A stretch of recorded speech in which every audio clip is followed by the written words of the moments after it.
A laboratory technique called fluorescence in situ hybridization, or FISH, can be used to diagnose chromosomal abnormalities such as the 22q11 deletion.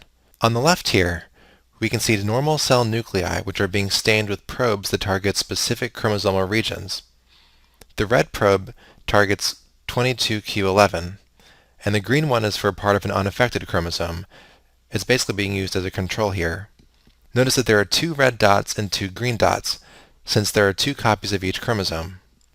Now on the right, we're seeing a patient with this disease.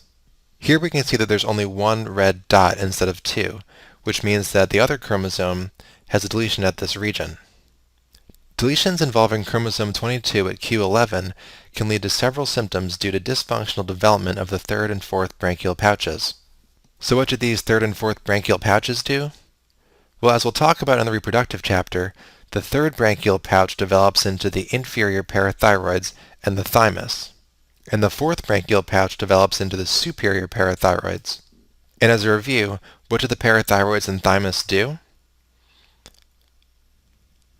These are involved in calcium homeostasis and T-cell maturation, right?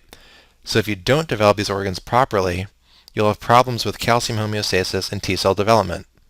Now, as you can imagine, depending on how much of this region is deleted, you might see slightly different phenotypes in different affected patients, and an error in 3rd and 4th branchial pouch development might cause some of the surrounding structures to develop improperly as well.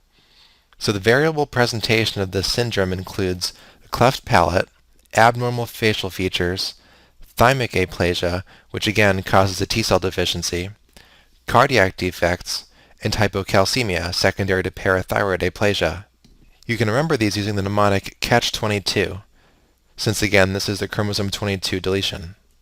DiGeorge syndrome includes the thymic, parathyroid, and cardiac defects, while velocardiofacial syndrome includes basically everything except for the thymic and parathyroid defects, so that would be just the palate, facial, and cardiac defects.